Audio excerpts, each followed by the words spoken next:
Alright guys, so today I'm going to do something a little bit different since the real life Abu Dhabi Grand Prix is coming up this weekend. I thought I'd drive as Lewis Hamilton, starting from the back, trying to beat our teammate Nico Rosberg to win the Drivers' Championship. So take this as sort of a scenario mode concept in a one-on-one fight, just assuming that maybe the championship points are even or something like that.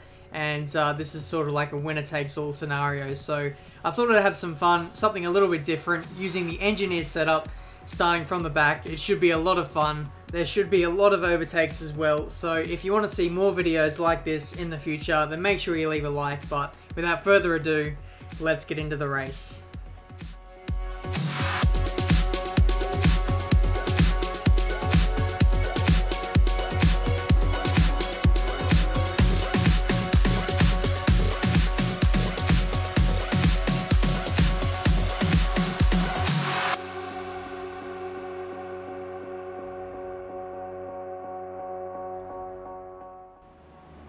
Alright, so here we are in Abu Dhabi, starting from 22nd place. We're not going to try and get off to the most amazing of starts, to be honest. We'll just try and look to, get off to a nice and clean one, and away we go. It looks like Chilton there getting off to a nice start there, and we'll just try and find some openings if they appear in front of us as we try and take the outside line, sort of like the racing line through turn 1. And it looks like we're sort of getting blocked there by Bianchi rather, as really there's just nowhere for us to go, as everyone just going really slow here on the first lap.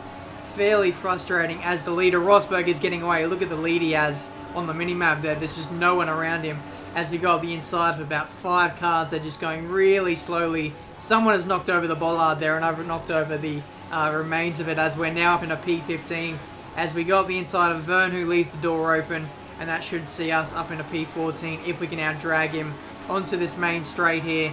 And look at that, the traction of Vern just too harsh to deal with at this stage of the races. The tyres are cold. It takes a little while for them to get up to temperature, so our confidence isn't 100% up to it at the moment as we go up the inside of Vern, Perez and a couple others up in a P12, and everyone just going so slowly on this first lap. It's very hard to pick your way through without getting too much contact or damage, but we've managed to do that so far, as now we're in the slipstream of Massa, who is well down the order, P11. I'm not too sure what he's doing there, but either way, we're going to try and get past him as soon as we can. Up the inside of Kvyat as well, who was going really slowly.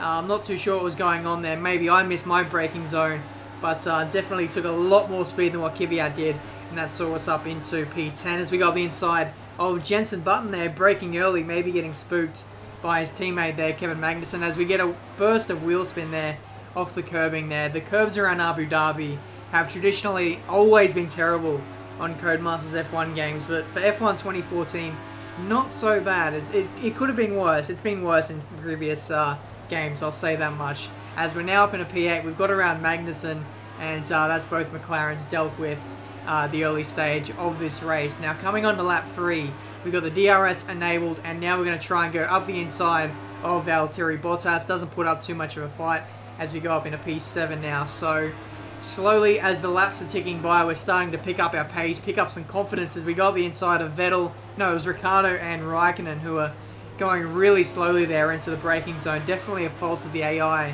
in F1 2014. I think it's more of a problem this game than what it was on 2013. The AI just really not smart at all when it comes to racecraft. Look at it again. Both the AIs going side by side, and they brake literally 30 meters, maybe even 40 or 50 meters too early, and that costs them so much time in comparison to other cars who just run their own race, really. So lap 4 now, we've gone up the inside of Ricciardo, who was going slightly defensive, and that meant he was going really slowly through the chicane. But lap 6, we caught up to the back of Vettel, as now we got the inside. I've noticed so far at the early phase of this race that the Mercedes is very good under brakes. It's good under traction, it's good in a straight line and everything, but the biggest difference that I've noticed, especially in comparison to the Ferrari, is that this Mercedes is really good under brakes. I can just outbrake people from miles away and just get the move done without, blocking a brake or anything like that. It's absolutely ridiculous, but I'm not complaining. As lap 9, we've caught up to the back of Alonso and Hulkenberg. That's another double overtake, as the AI just brakes so early, and it just costs them so much time. We're now up into P2. Rosberg is 14 seconds up the road, so it just shows how almost OP this Mercedes is in clear air when you're not battling anyone. But either way, lap 13, we're trying to close in on Rosberg, and as you can see, we're going purple to the first sector intermediate. But at the end of the stint, we're set to come in about 2 laps time, and Rosberg is setting 46.2s. I'm a whole second slower than that, and I'm trying to push as much as I can, but now I've sort of given up the fight in terms of this stint, as he does a 46.0, and at this stage, that is just, you just can't compete with that at all. So I've decided to save fuel through the third sector, try and get our fuel situation back under control, and then maybe push in the next stint. It should be a prime stint, and then after that, we're hoping to go onto the options again. So it's going to be a 2-stop with a double option stint, so it could be fairly tricky in terms of tyre wear, but Grand Prix mode is traditionally a little bit less, restrictive in terms of tyre wear, so you can get away with a little bit more flexibility in terms of strategies. So it looks like we've done that so far in the first stint. I was a little bit worried I wasn't able to get to my target lap for the first pit stop, but I've done that, so that's one positive as we head into the rest of the race. And now I'm hoping the primes are sort of a little bit better in terms of the options. I'm hoping for just a little bit more consistency so I can push over the course of a full race stint. So that's what I'm looking to do, just trying to build that consistency. The first stint was a little bit sloppy, especially at the start. I was getting caught up on the curbs and all that kind of thing. The options definitely more susceptible to rear wheel spinning. And as you can see, lap 20 and 21 going purple with a 45.5. And at this stage, this is when I really started to get into the groove, and then I started to really reel in Rosberg. I think the gap was about 19 seconds at its most stretched out point, and after that we really started to catch Rosberg. For whatever reason, he might have been saving fuel, he might have been nursing some kind of problem, but either way we were much faster than Rosberg through this middle stint.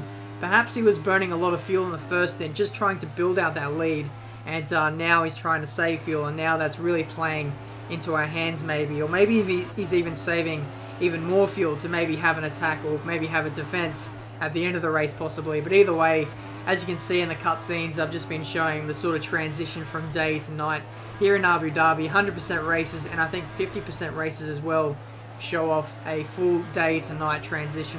It looks absolutely awesome, and I think that's something that Codemasters have sort of got right. It's definitely been a very big strong point for these guys in their series, as the weather always seems to be a lot better than other racing games, that's for sure. But either way, we've been catching Rosberg by about 1.5 seconds a lap, and lap 31 we've got the gap down to under 7 seconds, so we're looking fairly good at this stage as we go up the inside of Kobayashi.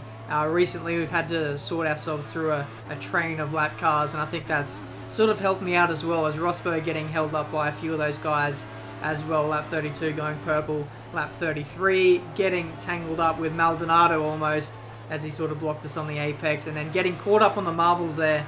It doesn't really help your tyre wear or your lap time that much either, as we lose a bit of time there relative to Rosberg. But inevitably we finally caught up to the back of Rosberg, who for whatever reason is going slowly, and we finally taken the lead of the Grand Prix 37 laps into the race. And now I think that might be the last time we see Rosberg for the rest of this race, if he maintains this sort of pace relative to us. But it was a fairly timely pass as well, because we were just about to come in for our next stop. It gives us priority over Rosberg in terms of the pit stops. He's scheduled to come in on the next lap. I thought about doing a cheeky move and staying out the next lap and sort of boxing the same lap as Rosberg and then holding him up in the pits, but I thought, that'd be a little bit too cheeky, and I think that'd be a little bit unfair as well. So I'll leave it a straight fair fight, and now we'll go on to the options and we'll see how our pace is. If you remember at the first stint, we were struggling quite a bit, especially at the end, whereas Rosberg was really quick on his options at the end of the race. So if that trend continues, then we might see Rosberg coming back at us once again. So we'll need to be wary of that. We'll need to look after these tyres at the start of the stint just a little bit, try and stay away from the marbles, stay off the curbs, minimise that wheel spin. And at the end of the stint, we'll see if we've managed to do that well enough as we come out of the. We come out of the next lap, and we can see Rosberg has made his stop. So there we go, lap 44. We can see the gap is now 12 seconds. Absolutely ridiculous, as Rosberg once again just falling off the cliff in terms of lap time as we lap another Caterham, and Raikkonen about to go a lap down, 9th place. So pretty much the majority of the field here getting lapped here just shows how much pace we have here in Abu Dhabi. in the consistency as well. So that's very surprising, as the penultimate lap going purple as we lap Maldonado for the second time in this Grand Prix. And now the final lap. We've been pretty much untouchable in this race. Starting from the back, we've overtaken every single car. The gap is now 23.9 seconds as we just continued to punch out fastest lap after fastest lap. Rosberg had no answer, as our consistency was surprisingly really good. So coming out of the final corner, we've won the final race here in Abu Dhabi, and if this was real life, then Hamilton would have the championship as well.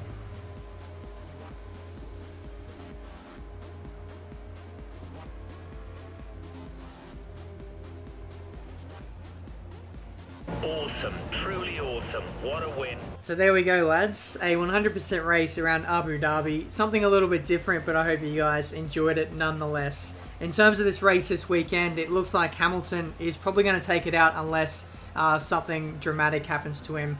But either way, let me know who you think's going to win down in the comments section below. I'm not too fussed as to who wins, as you know, either driver is fairly deserving, but I think Hamilton has driven overall much better over the course of this season. But that's been this video for today. If you want to see more similar videos like this in the future, then let me know down in the comments below. Also, make sure you leave a like. If you're new to the channel, make sure you subscribe as well to see many more F1 2014 videos, career mode, online races, all that kind of thing.